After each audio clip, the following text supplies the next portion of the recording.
We are diving into P1 of our word embedding series, the one hot word encoder.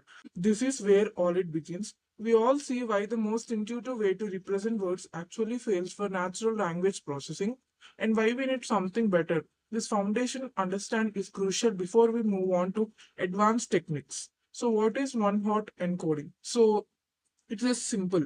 You can create a vocabulary of all unique words in a corpus, say 5,000 words. Each word gets represented as a vector of 5,000 dimensions where only position is 1 and everything else is 0. For example, if thing is at position 100, it vector has a 1 at index 100 and 0 everywhere else. It seems higher dimensional and seems straightforward. So let's go into the implementation. So in P1, we implement both the dense as and sparse matrices.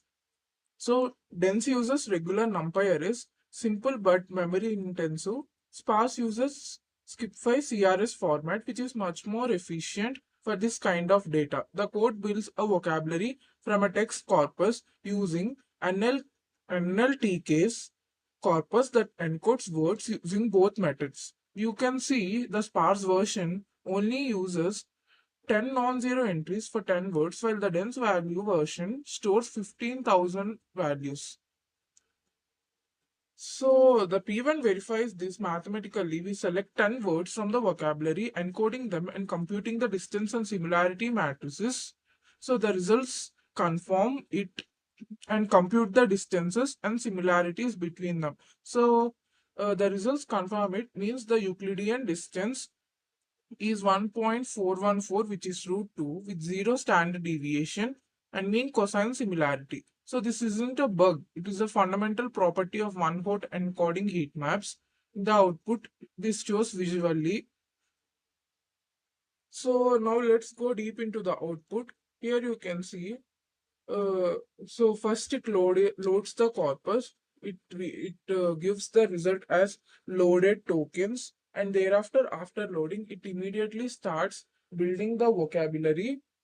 With from this, it imports the vocabulary, and the vocabulary size is 1498, and it selects 10 words for analysis, and the query words and it start encoding as a dense hot vector. As I previously mentioned before, we are doing with two, dense and sparse. So it retrieves the dense matrix shape, and encoding of one hot vectors, it retrieves the sparse matrix shape and number of non-zeros. So thereafter, it computes the distance. As I mentioned, this is the Euclidean distance, mean standard deviation, and also cosine similarity, and also generated heat maps. So let me show. This is the heat map. So it shows the Euclidean distance matrix and cosine similarity, and this is the benchmark PDF PNG that is generated. Thereafter, it gives the overall vocabulary size and all for each words. So this is the complete one. Thank you.